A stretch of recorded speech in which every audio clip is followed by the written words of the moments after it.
This happened about 16 years ago, back in 2005. I was 10 years old. Even now, as an adult, I don't really like Halloween. I'll hand out candy, I'll see the costumes, but I don't decorate my house. I just can't. It all goes back to that night. A few days before Halloween, I was at school talking to my friend. We'll call her Olivia. Olivia was just a normal girl. We were in the same class, we traded snacks at lunch, typical 10-year-old kid stuff. We were talking about what costumes we were going to wear, and I was excited. But then she got this weird, serious look on her face. She just looked at me and said, "This year on Halloween, your life is going to change." I remember I kind of laughed, thinking it was a joke. "What am I going to get, $1 million candy bar?" "No," she said, and she wasn't smiling. "I'm serious. Everything is going to change for you." I just brushed it off. It was weird, sure, but kids say weird things. I didn't think about it again. Not until later. Halloween night came, and it was completely normal. My mom took me and my little brother trick-or-treating around the neighborhood. It was 2005, so we still had Blockbuster. After we were done, our candy bags were full, and my mom decided to take us to rent a movie as a treat. I remember the smell of the plastic cases and the popcorn at that Blockbuster. We had a Nissan Maxima at the time. It was a dark blue sedan, and it was fairly new for us, so it still had that new car smell. We drove home, talking about the movie we were going to watch. We had rented a couple, but I clearly remember the one we picked, The Legend of Zorro. When we got home, my mom decided it would be best to watch it in her room. We all piled onto her bed, but something was wrong with the DVD player in her room. It kept making this clicking sound, and the movie just wouldn't play. After fiddling with it for 10 minutes, my mom gave up. "All right," she said, "let's just go to the living room." So we all trooped out to the living room.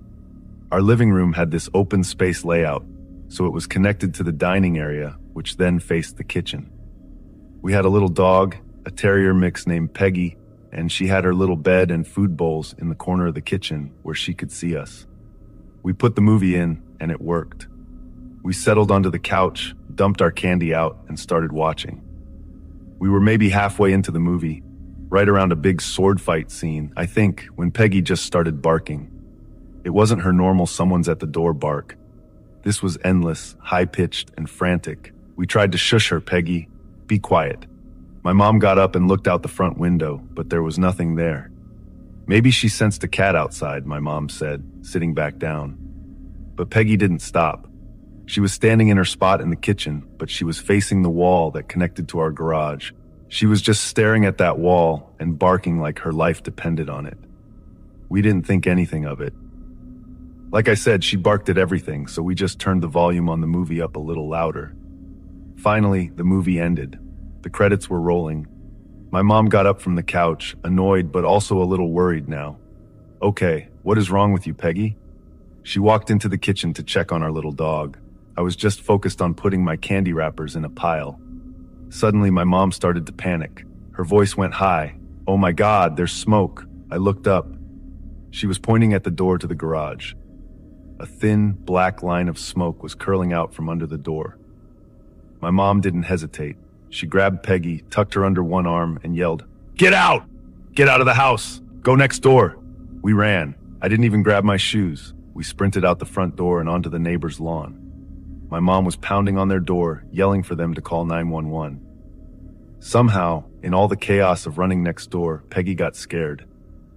She wiggled free from my mom's arm, hit the ground, and just bolted into the darkness. "Peggy!" I screamed. I tried to run after her, but my mom grabbed my arm. "We have to stay here," she cried. I was only 10, so the rest of the night seems kind of blurry, like a bad dream. I remember standing inside our neighbor's house, watching my own house through their front window. It wasn't just smoke anymore. Bright orange flames were coming out of the garage. It was terrifying. The fire started at around midnight. The fire department got there fast, but it felt like an eternity. We could hear windows breaking from the heat. It took them 4 hours to put the fire out completely. My dad didn't live with us, so it took him a couple of hours to get there after my mom called him. He showed up and just stood with us on the sidewalk, watching the firefighters spray down the smoking, black skeleton of our house. I was just thinking about Peggy. I was so sure I would never see her again. I was sitting in the back of my dad's car, wrapped in a blanket the neighbors gave me, and I was so sleepy, but I couldn't stop crying about my dog. After the fire was completely out, one of the firemen came over to my dad. He asked if we needed anything else from the house, if there was anything critical they could try to find. My dad nodded. "Yeah," he said. "I left my good jacket in the living room closet when I was here yesterday." "Is it possible to get it?" The fireman said he'd look. He and another firefighter went inside with flashlights. A few minutes later, my dad went to talk to them near the front door. I was just staring out the car window feeling numb. Suddenly, my dad approached the car. He opened the back door. He had his jacket, which was soaking wet and smelled awful. And in his other arm, he was holding Peggy. She was covered in black ash and soot, and she was shaking, but she was alive. I just burst into tears all over again, grabbing her and holding her so tight. "Where did you find her?" my mom asked, her voice breaking. "On the couch," my dad said. The living room couch was completely burnt up. He said he found her huddled in the corner of it, right where the springs were. She had run back inside the burning house, past the firefighters, and hidden in the one place she felt safe. Our couch. I was so happy. Out of all the chaos, she was okay. I knew, even then, that she had saved us. If she hadn't started barking at the garage, we would have gone to sleep. The fire would have spread from the garage to the rest of the house, and we would have been trapped. We were all sitting in the car, just trying to figure out what to do next, when my friend's words popped into my head. "This year on Halloween, your life is going to change." I got a cold, sick feeling in my stomach. She was right. My life did change. We had just lost our house. We had nothing except the clothes we were wearing and our dog. A few days later, we were staying at a hotel. The fire investigators had already been there and said it was arson. Someone had intentionally set our house on fire. They'd poured gasoline all along the garage door. I was talking to my dad, and I don't know why, but I told him what Olivia had said to me at school. At first, he looked at me like I was just a confused kid, but I kept repeating it. "She told me, Dad. She said my life would change on Halloween." I saw something click in his eyes.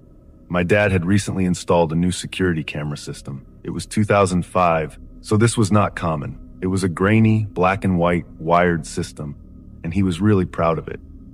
The fire had destroyed the recorder, but the hard drive was in a fire-resistant box in his study, which was on the other side of the house. The investigators managed to recover the hard drive. My dad told me about it later. He sat me down, and his face was pale. He said they watched the footage from the camera pointing at the driveway. Around 11:30 p.m., while we were watching Zorro, the camera picked up a person. It was too dark and grainy to see a face, but you could see them carrying a bottle. They walked right up to our garage. They patrolled around the side, looking at the house, and then came back to the garage door. The person unscrewed the cap and just started dumping the contents of the bottle, gasoline, all over the base of the garage door. A few moments later, there was a bright flash as the fire erupted, and the person ran off down the street. My dad told the police about what I had said, about my friend Olivia's prediction. The police went to her house. They questioned her, with her parents right there, and she admitted it. She was 13 years old. She told the police that she was jealous of me. Jealous of what? My family? Our new car? I still don't know. She confessed that she had asked her older friend, a teenager who lived in her neighborhood, to scare my family. But when the police pressed her, she finally admitted the whole thing. She had asked him to set our house on fire and burn the whole family alive. Those were the words she used. Burn us alive.